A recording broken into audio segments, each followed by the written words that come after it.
The day my ex-husband saw what he lost, and I realized I'd already won. 3 years ago, I was unrecognizable. Not in a good way. I'm talking about sitting on the bathroom floor at 2 a.m., mascara streaked down my face, wondering how I'd become this person.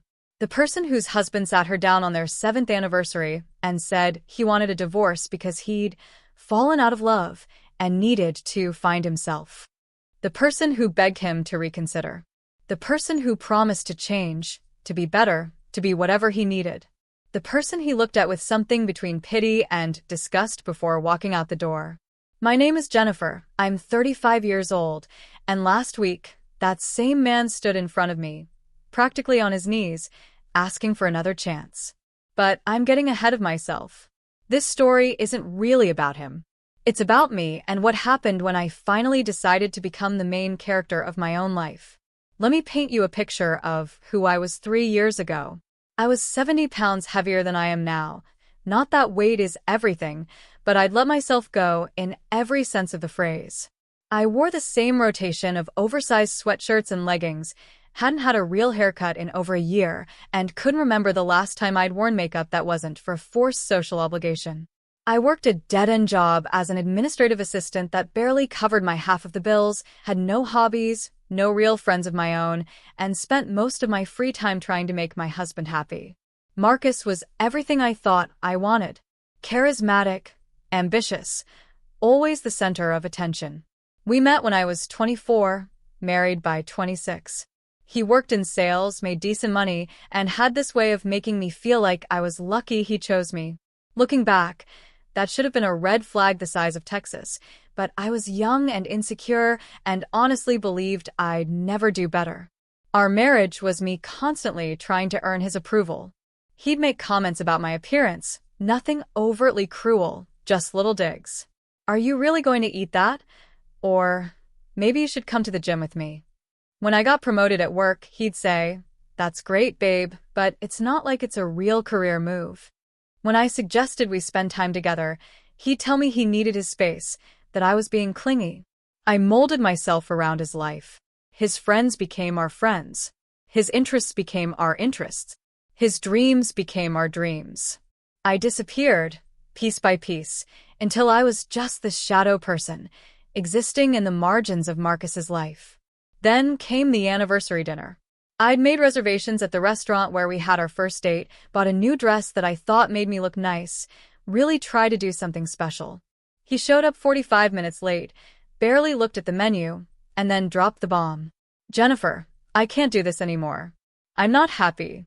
I haven't been happy for a long time." My heart stopped. "What do you mean? What can I do? We can fix this." He shook his head. "There's nothing to fix. I've just outgrown this marriage. I need to focus on myself, my career, my goals. I feel held back." "Held back? By me? I support everything you do." "That's part of the problem. You don't have your own life. You're always just there, waiting for me, needing me. It's suffocating. I need someone who's my equal, not my dependent." I was crying in the middle of the restaurant, begging him to reconsider, promising I'd change, I'd be better, I'd give him space. He looked at me with what I can only describe as contempt. "This is exactly what I'm talking about. Look at yourself. Where's the woman I married? You've let yourself go. You have no ambition, no passion for anything. I need more than this." Those words shattered me. Not just because he was leaving, but because deep down I knew he was right. Not about me being worthless or not enough, but about me having lost myself completely. I'd spent 7 years trying to be what he wanted instead of figuring out who I actually was. The divorce was quick and brutal. We didn't have kids, owned our apartment jointly, had some shared debt. He wanted out fast, so we split everything down the middle. I moved into a tiny studio apartment in a less desirable part of town. He moved into a luxury condo downtown. The message was clear. He was moving up, I was moving down. The first 3 months after the divorce were the darkest of my life. I called in sick to work so many times they put me on a performance improvement plan. I lived on takeout and wine. I stalked Marcus's social media obsessively, watching him live his best life, going to fancy restaurants, taking weekend trips, looking happy and free. Meanwhile, I was drowning. Then one night I was scrolling through his Instagram and I saw a photo of him with a woman. She was beautiful, fit, successful looking based on the caption about her marketing firm. The caption read, "Finally found someone on my level. Life is good." That sentence, "on my level," broke something in me. But instead of breaking me down further, it lit a fire. I was furious. Furious at him for making me feel worthless. But more importantly, furious at myself for believing him. I closed Instagram, and for the first time in months, I didn't cry. Instead, I got angry. And I decided that anger was going to fuel something different. Something better. The next morning, I woke up at 6 a.m. and went for a run. Well, more like a slow jog that turned into walking after 10 minutes because I was so out of shape. But I did it. And I did it again the next day. And the day after that.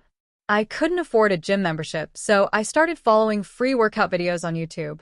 I meal prepped on Sundays, nothing fancy, just basic healthy meals. I stopped drinking wine every night. I deleted all social media apps from my phone. But the physical changes were just the beginning. I started going to therapy, which I should have done years ago. My therapist helped me understand that I'd based my entire identity on being Marcus's wife, and now I needed to figure out who Jennifer actually was. I started reading again, something I'd loved in college but abandoned because Marcus thought it was boring.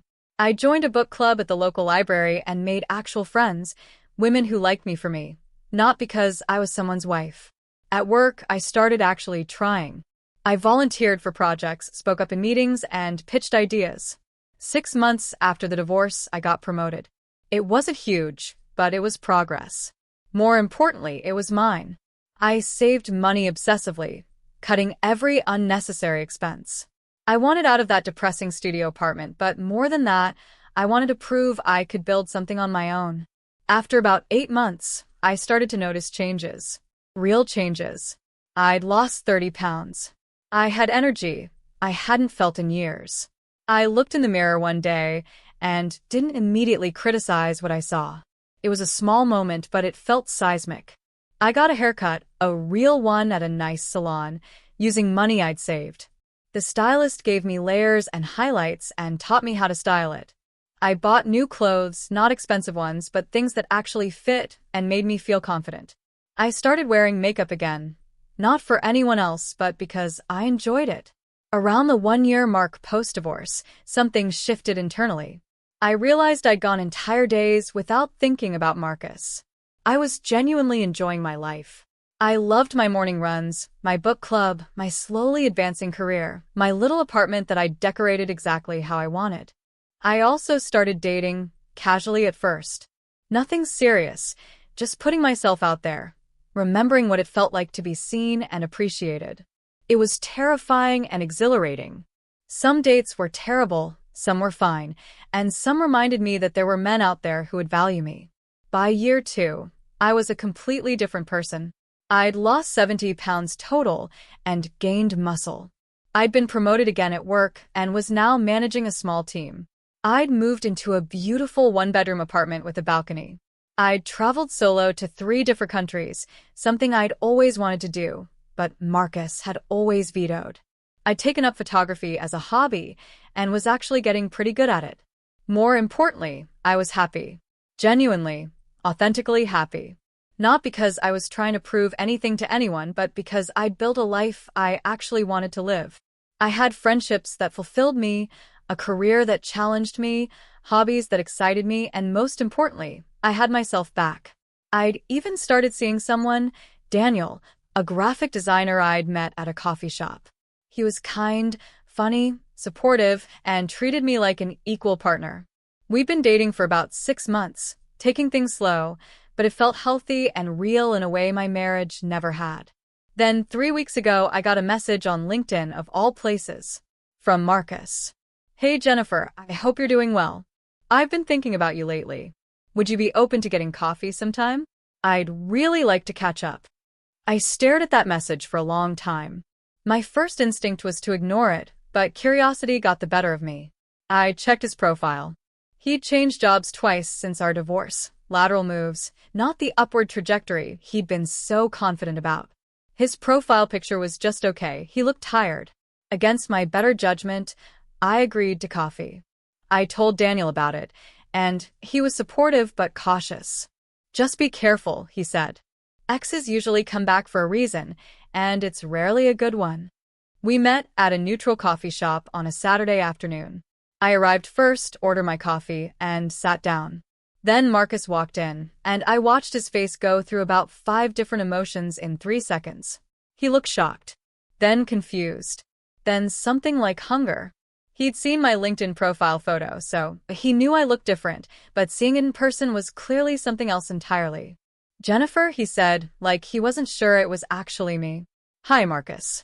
How are you? He sat down, still staring. I'm good. You look, wow.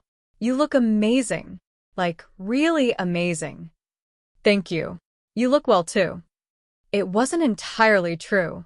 He looked older, stressed, like life hadn't been as kind to him as he'd expected. We made awkward small talk for a few minutes. He told me about his job changes, blamed the companies for not appreciating his value. He mentioned he was single, broke up with that woman from the Instagram photo about a year ago. He asked about me, and I gave him the basics. My job, my apartment, keeping it vague.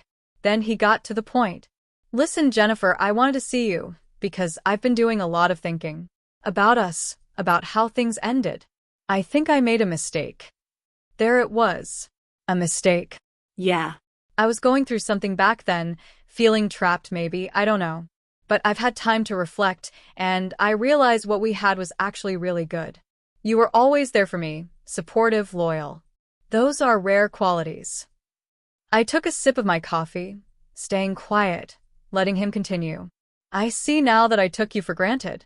I was too focused on what I thought I wanted instead of appreciating what I had. And seeing you now, seeing how incredible you look, how well you're doing, it just confirms that I let something special slip away. So you want me back because I look better? I kept my voice even, curious. No. I mean, you do look fantastic, but it's not just that. It's everything. I miss you. I miss us. I miss having someone who really knew me, who I had history with. These past 3 years, I've dated other people, but nothing has felt as real as what we had. I nodded slowly. What we had. That's an interesting way to put it. Tell me, Marcus, what exactly did we have? He looked confused. We had a marriage, a partnership, 7 years together. We had a relationship where you made me feel worthless, where you criticized everything about me, where I had to beg for your attention and approval, where I completely lost myself trying to become whatever you wanted me to be. Is that what you miss? His face fell. It wasn't all bad, Jennifer. We had good times too. Maybe. But the bad outweighed the good, and you know it. You told me on our anniversary that I'd let myself go, that I had no ambition, that I wasn't your equal. Remember that. I was harsh. I was wrong. I was dealing with my own issues and projected them onto you. I'm sorry. You're sorry now. 3 years later, after I've completely transformed my life without you, after you've realized that maybe the grass wasn't greener on the other side. He reached across the table, trying to take my hand. I pulled back. Jennifer, people make mistakes. I made a huge one, but we could try again. We could do it right this time. I'm different now too. I've learned from this. Have you? Or have you just learned that the woman from the Instagram photo, the one on your level, wasn't as perfect as you thought? That being single and dating isn't as exciting as you imagined? That maybe having someone who actually loved you is worth something after all? He looked stung. That's not fair. Isn't it? Be honest, Marcus. If I still looked the way I did 3 years ago, if I was still in that administrative assistant job, still living in that studio apartment, still that broken person you left crying in a restaurant, would you be sitting here right now? He opened his mouth, closed it, opened it again. I don't know. Maybe not. But does it matter? You're not that person anymore. Exactly. I'm not that person anymore. And you know what? That person deserved better than how you treated her too. She deserved love and respect and support, even if she'd lost her way. But you couldn't see that. You could only see what she wasn't giving you. I know I hurt you. I know I was selfish. But I'm asking for another chance. Doesn't our history count for something? I finished my coffee and looked at him, really looked at him. This man I'd spent 7 years married to, who I'd thought was the love of my life, who I'd begged not to leave me. And I felt nothing. Not anger, not longing, not even satisfaction at his obvious regret. Just nothing. Our history counts for something, I said. It taught me what I don't want. It taught me what I deserve. It taught me that I'm capable of surviving things I thought would destroy me. So thank you for that, genuinely. So there's no chance? We couldn't even try dating, seeing if there's still something there? I stood up, gathering my purse. Marcus, I'm seeing someone. Someone who saw my value from day one. Someone who makes me feel appreciated and respected and loved exactly as I am. But even if I wasn't, even if I was single, the answer would still be no. Because you hate me? Because I love myself too much to go backward. The life I have now, the person I've become, I built that from scratch after you left. I'm not going to risk that for someone who only wants me now that I'm successful and conventionally attractive. That's not love, Marcus. That's ego. You don't want me. You want to win. You want to reclaim something you threw away, because now it has value you can recognize. He stood up too, looking desperate. It's more than that. I really do care about you. Maybe you do, in your way. But it's not enough. And more importantly, I don't care about you, not anymore.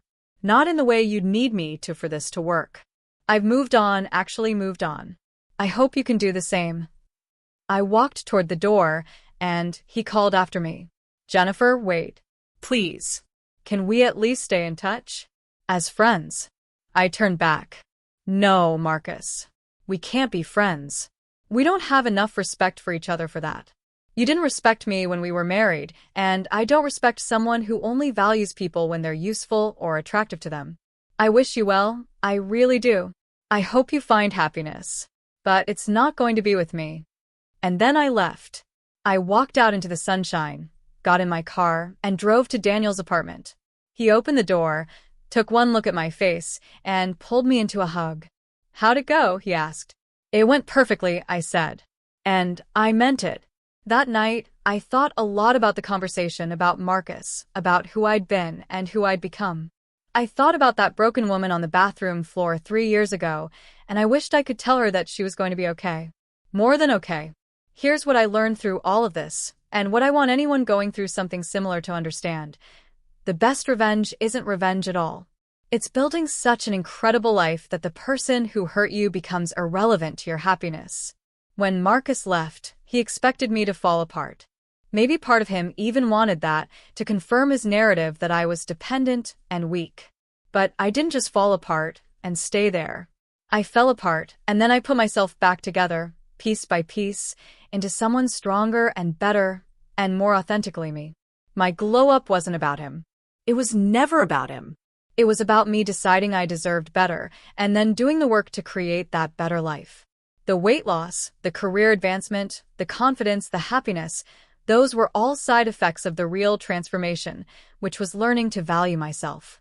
And yes, there's a satisfaction in having your ex see you thriving and realize what they lost.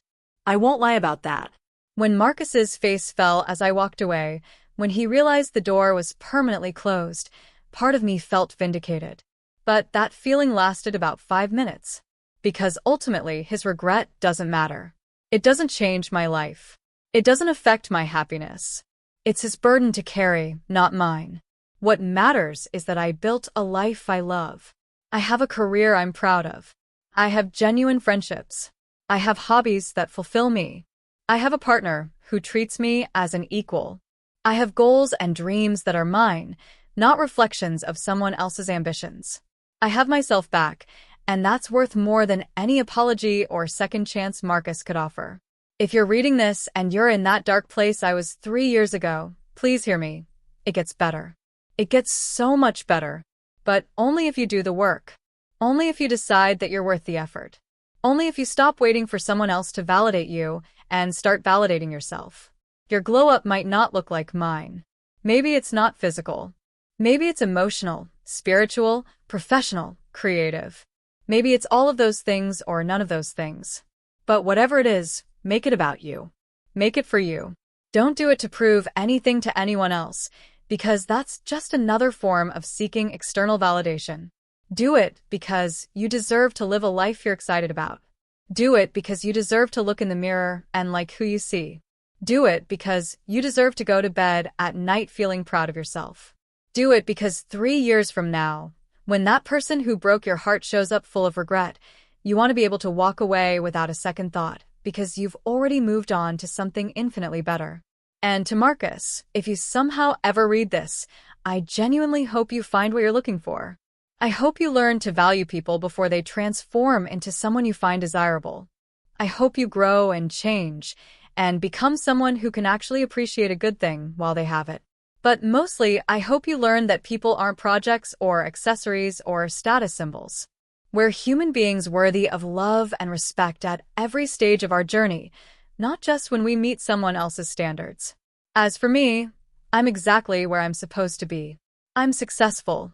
I'm healthy, I'm loved, and most importantly, I'm happy.